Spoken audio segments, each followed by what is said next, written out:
جوہری کو بلانے جا رہا ہوں.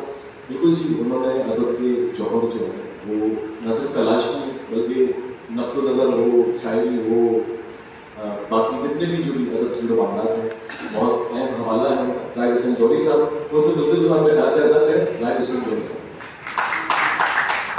صدر گرامی، سامعین محترم، استاد محترم، یا ابلاغ ہو جانا، یہاں میں اظہار اور ابلاغ کے ڈیبیٹ کے چکر میں نہیں پڑوں گا. صرف بتانا مقصد ہے کہ کسی بھی چیز کو سمجھ جانا، کسی جملے کو، کسی شعر کو، کسی نثر پارے کو، کسی افسانے کو اس کی روح کے مطابق اس کو سمجھ جانے کا عمل یہ کیسے ممکن ہوگا. تو اس کے لیے میں استاد مکرم کا ایک دوسرا شعر، یا تو یہ آواز گھوم کر آئے گی، مضموم ہوگی یعنی پیش کی شکل میں، یا پھر یہ افقی سطح پہ اس سے ٹکرائے گی ماں باپ آنے والے لفظ سے یعنی زبر کی شکل میں، یا پھر یہ زیری سطح پہ اس سے ٹکرائے گی یعنی زیر کی شکل میں. گویا اعراب وہ ڈوریاں ہیں جو حروف کو حرکت دیتے ہیں.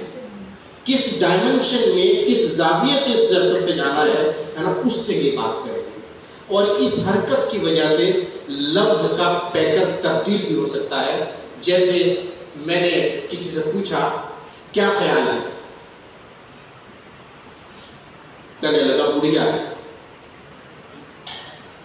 اب آپ سنتے ہو، میں نے شاید اس سے پوچھا کہ یہ سامنے جو شخصیت کھڑی ہے یہ کیسی ہے، جوان ہے، بوڑھی ہے، کیا ہے؟ نہیں، میں ایک چیز کے بارے میں پوچھا تھا، اس کے بارے میں کیا خیال ہے. گویا میں اس کا معیار، اس کی کوالٹی جاننا چاہ رہا ہوں. اس کو کہنا کیا چاہیے گا، بڑھیا ہے. اب آپ دیکھ لیں، حروف وہی ہیں، ایک ہی طرح لکھے جائیں گے، لیکن پیش اور زبر سے اس کے معنی کے اندر فرق پڑ گیا ہے. سہیل صدیقی یہی کام کر رہے ہیں کہ بتا رہے ہیں کہ حروف کی حرکات سے معنی میں کتنا بڑا فرق پڑ جاتا ہے. آپ کی بات کمیونیکیٹ نہیں ہے. اس کی وجہ کیا ہے؟ اس کی وجہ یہ ہے کہ معنی جو ہے وہ باہر، لفظ کے باہر ایگزسٹ کرتا ہے، لفظ کے اندر نہیں ہوتا. لفظ سگنیفائر ہوتا ہے، وہ اشارہ کرتا ہے معنی کی طرف، اور معنی سگنیفائر ہوتا ہے. جب میں کہتا ہوں پیڑ، تو پیڑ لفظ پیڑ کے اندر موجود نہیں ہے، وہ لفظ پیڑ کے باہر ایگزسٹ کرتا ہے. تو جب تک میں صحیح تلفظ کے ساتھ نہیں بولوں گا لفظ کو، تب تک آپ تک یہ بات کنوے ہی نہیں ہوگی کہ میں کس باہر کھڑے ہوئے معنی کی طرف اشارہ کر رہا ہوں. اور پھر لفظ جو ہے وہ نہ صرف اسباب پہ ڈیپینڈ کرتا ہے، نہ صرف اعراب کے اوپر منحصر ہوتا ہے اپنے معنی کے لیے، بلکہ پیچھے اپنی ایک ثقافتی اور اپنے ایک تہذیبی، ایک نفسیاتی، ایک حصی اور ایک جذبے پہ بھی ڈیپینڈ کرتا ہے وہ، کہ اس کے اندر وہ پلا بڑا ہے، اس سے اس کی تخلیق ہوئی لفظ کی اور معنی کی اس نے ایک خاص نہج دی ہے. تو اس سے ہمیں معلوم ہوگا کہ یہ کہنا کیا چاہتا ہے. دو لفظ ہیں، میں کہتا ہوں، کہنا چاہتا ہوں کہ ایک آدمی بہت سچ بولتا ہے. دو لفظ بولتا ہوں، صاف بول ہے. دوسرا بولتا ہوں کہ معاف کیجیے گا، راست کو الگ ہے، صاف کو ہے، اور منہ پھٹ ہے. میں کہتا ہوں، کہنا چاہتا ہوں کہ ایک آدمی بہت سچ بولتا ہے. دو لفظ بولتا ہوں، صاف بول ہے. دوسرا بولتا ہوں کہ معاف کیجیے گا، راست کو الگ ہے، صاف کو ہے، اور منہ پھٹ ہے.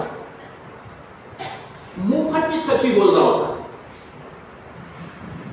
صاف کو اور راست کو بھی سچ بول رہا ہوتا ہے. لیکن منہ پھٹ تہذیب کا خیال نہیں کرتا، موقع محل کی نزاکت کو نہیں دیکھتا. جبکہ صاف گو جو ہے وہ موقع محل کی نزاکت کو دیکھتے ہوئے الفاظ کا چناؤ. تو دیکھیں لفظ سچائی کی طرف اشارہ کر رہے ہیں، لیکن اپنے تہذیبی استعمال میں جس طرح وہ لفظ آئے ہیں اس سے معنی کے اندر تبدیلی آ جاتی ہے. تو میں اپنے گفتگو کو زیادہ طویل نہیں کرنا چاہتا کیونکہ آپ کے بارے گانا نہ گزرے، لیکن سہیل صدیقی کے لیے میں یہ کہوں گا کہ سہیل صدیقی نے بیڑا اٹھایا کہ ہمیں اپنی زبان کو ان حشو و زوائد سے جو ہے پاک رکھنا چاہیے اور ان سوری اور صوتی تبدیلیوں کے پیچھے نہیں جانا چاہیے جو اس کے معنی کے اندر بگاڑ ہے. جیسے ایک لفظ ہے باز، اگر میں بے الف اور زے کے ساتھ لکھوں، بے ضرب الف با زے معطوف باز، اور ایک میں لکھوں بے زبر عین با اور سوال معطوف باز، دونوں کے معنی میں زمین آسمان کا فرق ہے. صوتی طور پہ شاید ہو ہر اہل زبان کی طرح غیر اہل زبان باز اور باز کے صوتی فرق کو واضح نہیں کر سکتا، لیکن لکھنے میں تو واضح کر سکتا ہے. اور آج کل جو ہمارا یہ میڈیا ہے یا صحافت ہے وہ ایسی فاش غلطیاں کر رہی ہیں کہ جہاں پہ باز لکھنا ہے وہاں پہ بے الف والا باز لکھ دیں گے، اور جہاں بے الف والا باز لکھنا ہے وہاں بے عین زوال والا باز لکھ دیں گے. جیسے لفظ گڑ گڑاہٹ، گڑ گڑاہٹ، گڑ گڑاہٹ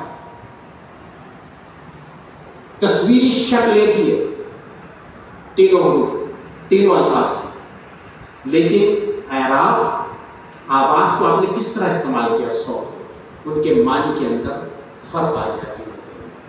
تو سہیل صدیقی موجودہ دور میں بدلتی حروف اور الفاظ کی ایسی بدلتی ہوئی آوازوں کے پیچھے ہے جن کے استعمال سے لفظ اپنے معنی کو کھو دیتا ہے، اور ایسے الفاظ میں ان کے لیے کہ چاہے سونے کے فریم میں جڑ دو آئینہ جھوٹ بولتا ہے. بہت شکریہ.